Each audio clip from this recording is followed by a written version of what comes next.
On top inside Edo today, we bring una ogbonge informate on top the many talk wey don dey ground unto the attack wey bin shele give Governor Godwin Obaseki, Oba of Lagos, Oba Ridwan Akinolu, and other ogbonge pipo for the country as dem waka go National Chairman All Progressive Congress House, Comrade Adam Aliyu Oshiomhole. Many talk don dey ground on top the attack wey bin affect Edo State Governor Godwin Obaseki, Oba of Lagos, Oba Ridwan Akinolu, Chancellor Edo University Iyamo, Dr. Aderemi Makanjuola, and other people for the House of Edo State former Governor and National Chairman of All Progressive Congress, Comrade Adams Oshiomhole. If una remember, say many guests waka go former Governor House for Iyamo after the convocation ceremony, the one wey shele for Edo University Iyamo for Isako West Local Government Area. And on top this one, them take attack Edo State Governor Godwin Obaseki, Oba of Lagos, Oba Ridwan Akinolu, and other people.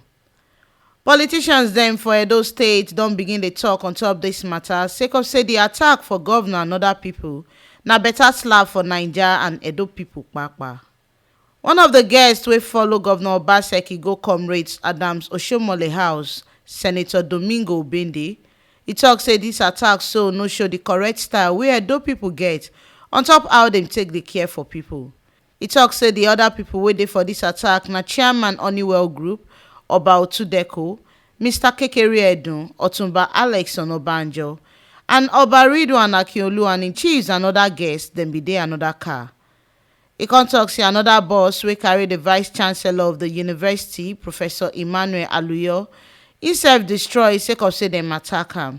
Senator Obende tok say im still dey shock sef sake of say if na the kind care wey the party national chairman wey e bin plan to give im visitors and ogbonge people for the country, then e be say the matter e get the way e take bend. Ogbonge APC member and former special adviser on top political matter to Comrade Oshiomhole when e be Edo State Governor Dana Charles Ida Osa. E don tok say dis kain matter don show who Oshiomhole be, as e tok say dis matter no just go well as e no make sense to plan attack on top state governor. E con still tok on top the attack wey Adams Aliyu Oshiomhole bin tok say dem do for am for Benin wey e never too tey. E tok say dis kain matter no clear well as e be say im shock say Comrade Adams Oshiomhole fit send police from Abuja make dey come carry people comot for Edo State. Chairman All Progressive Congress Edo State Chapter Barrister Ansem Ojezua, he tok say dis matter e no clear give am at all as e be say the matter e affect national chairman well and the picture wey e dey paint e no just good for eye. E tok say make better shook eye make e waka go for dis attack and make the people wey do dis kain yamayama make dem face better justice. E con tok say e go make sense make the national party chairman Comrade Adams Oshiomhole and Edo State Governor Godwin Obaseki make dem put eye on top dis matter make dey find something do. Speaker Edo State House of Assembly Right Honourable Frank Okiye, e tok say dis kain attack dey shame person as e no make sense say ogbonge people for the country come face dis kain katakata for national party chairman house as e be say better solution e suppose dey ground.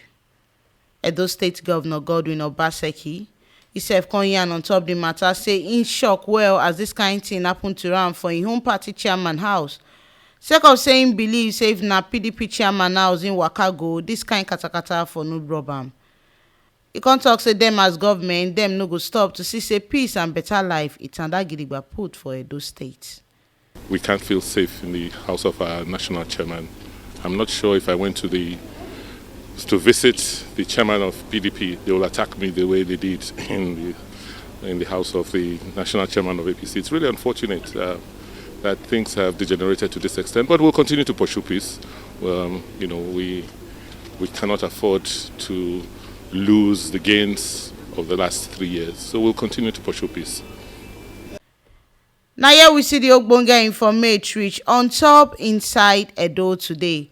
As e be say many talk don dey ground unto the attack wey bin shele give Governor Godwin Obaseki, Oba of Lagos, Oba Ridwan Akinolu, and other ogbonge people for the country as dem waka go national party chairman house for APC, Comrade Adam Aliyu Oshiomhole. Make una no come forget say dis ogbonge informate so na T Live Media na im dey yarn and dey give una on top wetin dey shele for inside Edo. And to continue to dey get dis ogbonge and sharp informate, make una no forget to like, comment and subscribe for we YouTube channel for T Live Media TV. Now fit still follow us waka enter Facebook, Instagram and Twitter for T Live Media. And our website sidon gidigba put for www.tlivemedia.com.